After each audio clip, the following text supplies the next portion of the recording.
एक महिला भक्त वृंदावन से बिहारी जी लेकर अपने घर आई और तभी बाहर से गोलू घर के अंदर आया और माँ से पूछता है कि माँ ये कौन है।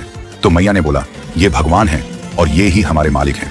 अब तो घर में जब भी कोई नई चीज बनती तो सबसे पहले बिहारी जी को भोग लगता। पहले यह सब चीजें गोलू को सबसे पहले मिलती थीं। इससे गोलू बहुत चिढ़ने लगा और मन ही मन ठाकुर जी को कोसने लगा। एक दिन गोलू की माँ काम पर जाते समय बोली, गोलू यमुना जी से मटके में जल भरकर लाना। जब गोलू पानी भरने के लिए जाने लगा तो जाते जाते बिहारी जी को कहने लगा, खाने के लिए तो सबसे पहले तैयार रहते हो, लेकिन काम तो मुझे ही करना पड़ता है। अगर यहाँ रहना है तो काम करो। कहकर गोलू यमुना जी से जल भरने के लिए चल पड़ा। गोलू जब यमुना जी में जल भरने लगा तो उसने देखा कि यमुना जी के अंदर बिहारी जी विराजमान है और कह रहे हैं, ला गोलू घड़ा हम भर देते हैं। गोलू उनको देखकर हैरान हो गया और बोला, नहीं नहीं मैं अपने आप भर लूंगा। लेकिन ठाकुर जी ने उसके हाथ से घड़ा ले लिया और भरकर घर ले आए।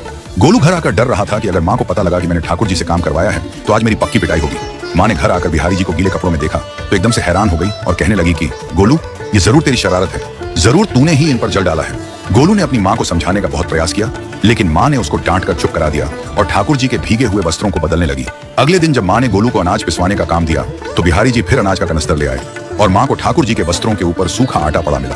तो माँ ने फिर गोलू को डांटा कि तुझे पता नहीं कि ये हमारे भगवान हैं और तू भगवान के साथ शरारत करता है। आज तूने फिर इनके ऊपर आटा फेंका है। तो गोलू शपथ लेकर कहने लगा, नहीं माँ मैंने कोई शरारत नहीं करी है, ये तो मेरे हाथ से गेहूं का कनस्तर लेकर खुद पिसवा कर आए हैं। गोलू की माँ आज बहुत गुस्सा हुई। अगले दिन फिर माँ बोली, बेटा गोलू आज तुम्हारे बाबा बाहर गांव से वापस लौट आएंगे, बस आज का ही काम है, तुम जंगल से थोड़ी लकड़ियां ले आना। गोलू फिर डर गया, कहीं ठाकुर जी फिर मेरे पीछे ना आ जाएं। गोलू ने माँ को बोला कि मैं चला तो जाऊंगा लेकिन बिहारी जी को समझा लो, वो मेरे पीछे ना आई। उसकी माँ हंसकर बोली, हाँ हाँ समझा दूंगी, तुम जाओ तो सही। गोलू जल्दी जल्दी लकड़ियां लेने जंगल में चला गया और माँ काम पर चली गई। लेकिन उस दिन माँ काम से जल्दी वापस आ गई और देखा बिहारी जी अपनी चौकी पर विराजमान नहीं है। वह तो एकदम से घबरा गई कि कहीं गोलू की शरारत तो नहीं। वह भागी भागी जंगल की तरफ गई।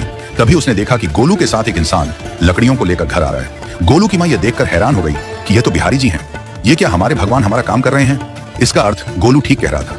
वह जल्दी जल्दी भागकर ठाकुर जी के पास गई और लकड़ियां उनके हाथ से लेते हुए उनके चरणों में गिरकर रोती हुई बोली, हे बिहारी जी ये आप क्या कर रहे हो? मुंह गरीब का काम क्यों कर रहे हो? ठाकुर जी मुस्कुराते हुए बोले, हमें तो तेरे बेटे पर बहुत प्यार आता है। सब लोग हमें भगवान समझते हैं, लेकिन एक तेरा बेटा ही था जो हमको अपना मानता था। अपना मानकर वो हमें डांट भी देता था, हमारे साथ गुस्सा भी करता था, और जो हमें एक बार अपना मान लेता है तो हम उसके मान के लिए उसके ही हो जाते हैं।